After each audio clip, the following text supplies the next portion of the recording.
controls that fertility of those fields. Al-Makka was responsible for water and the life it created around Marib. 10 kilometers away from the site is an even more potent symbol of how vital water was to the life of Marib, the Great Marib Dam. Described in Arabian folklore as a miracle of engineering, the Marib Dam spanned 3,000 feet, twice the width of Colorado's Hoover Dam. It was built to contain twice-yearly flash floods that struck the dam with a force of 2,000 tons of water and silt per second, surging off the nearby mountains into a catchment area of 10,000 square kilometers. The dam was one of a series whose origins stretched back to 1500 BC. Royal inscriptions on these dams have helped establish the very first chronology of Sabaean rulers. What we see here is very important. It's a Sabaean inscription. It tells us about the construction of this reservoir, this part of the dam, and for the distributing of the water, the flood, to the south oasis. As yet, which of these rulers might have been the real Queen of Sheba remains unclear. But one thing is certain. Maintaining this all-important dam would have been one of the Sabaean queen's most fundamental obligations to her people. The dam harnessed the region's flash floods to create a fertile oasis of 24,000 acres.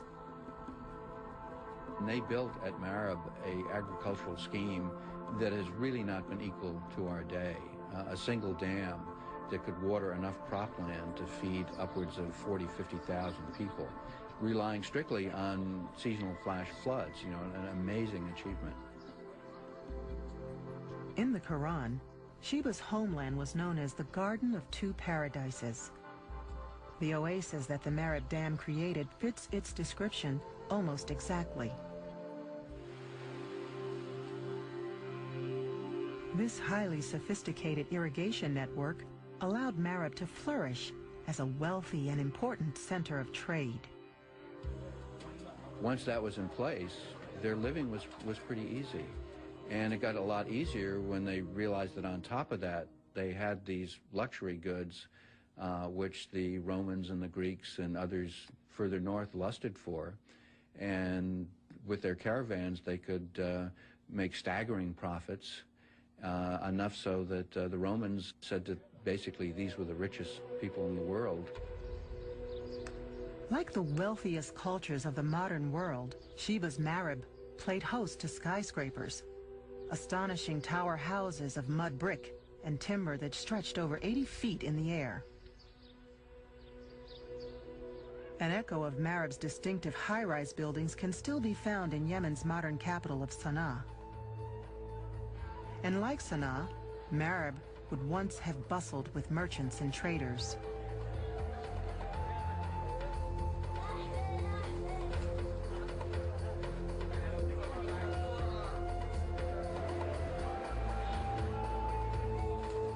They traded in many goods: gold from Africa, lapis lazuli from Afghanistan, amber from Ethiopia. But the most important product of all was the Sabaean specialty, frankincense. The aroma of this precious incense was reputed to bring worshippers closer to their gods. So by the time it arrived in far-off Jerusalem, it was more valuable than gold. Protecting the trade routes to such far-flung places was another of the Sabaean monarch's most important duties. So perhaps the real motive for Sheba journeying to visit King Solomon was to protect or initiate a trade arrangement, an arrangement upon which her city depended.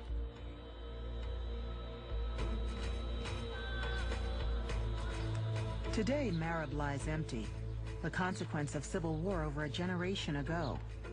Now its only occupants are the occasional Bedouin family who make temporary homes amongst its ruined towers.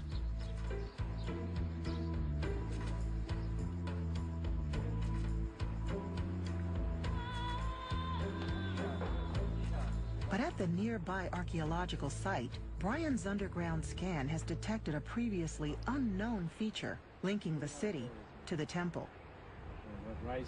We're standing right on top of the western doorway right now that is perfectly in line with the ancient city of Marib. It's hypothesized that there was some kind of processional way along here that would lead the people from the city to the temple itself. After doing our geophysical surveys out in the western side of the site, we've done a couple of trial investigations and found 3¼ meters below the surface, and 2 of the holes so far, a stone surface that might be the processional walkway. What might this processional way have meant for Sheba herself? The symbolic significance of a processional way might be that it takes a long ways to get here, so you have time to think about what it is that you want to ask of the deity or thank the deity for intervening. But also along the way, as in our own cultures today, we have billboards and tall buildings that are icons and symbols of all sorts of issues of wealth and marketing and all of that. We have to imagine similar kinds of symbolism along the way here too, to make the pilgrim feel like they're coming into a place of holy sanctity. On important days in the Sabaean calendar, pilgrims and their queen would have walked along this 8-kilometer processional way. Inscriptions on the temple walls tell us many of them had traveled from distant lands, and en route they would have brought an offering for their god.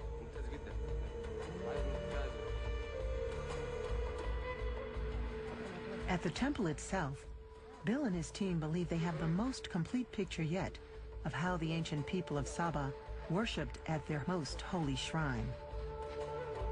We're standing here in front of the main entrance to the sanctuary known as the Mahram Bilqis, the sacred precinct of Bilqis. And Bilqis, of course, is Arab folklore's name for the otherwise nameless Queen of Sheba. Right now, coming through the central part of the peristyle hall, which was a large open hall with pillars around the sides and behind me that once had a covered walkway or portico around it. And imagine 4 meters below the sand beneath my feet, there were all sorts of dedications of the pious pilgrims laid all around in here. So many offerings made to Al-Makka, the most important deity of the ancient kingdom of Saba. Combining the discoveries of Wendell Phillips with the latest data from the team's underground survey, it is now possible to create a vision of Southern Arabia's most spectacular shrine.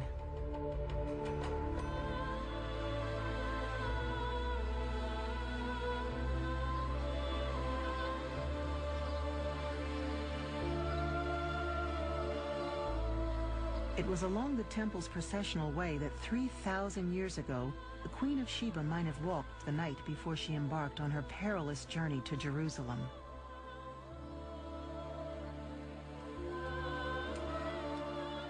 Queen, High Priestess, and now trade envoy, Sheba would have entered the temple through the 40-foot-high columns of the peristyle entrance. Imagine going through that, smelling the fragrance of frankincense burning on altars, perhaps hearing the bleating of goats and sheep and other animals as they're being ritually sacrificed to the deity. Sculptures in gleaming bronze staring down at you, showing the presence of the deity. This must have been overwhelming. Walking through the great hall, a set of doors led through to the most holy place of all, the temple's sacred enclosure. Fragments of bronze recovered from the enclosure suggest that it contained the most sacred idols of Sabaean culture. Among them, a towering 30-foot-high bull. The bull in the ancient Semitic cultures is a storm god, or representation of a storm god. You have to think of the snorting of a bull and the hoofs trampling on the ground and that thunderous roar. It emulates the sound of thunderclaps, which always bring in rain. And the rain is absolutely critical because it's that water, that rainwater that falls, that helps to irrigate fields.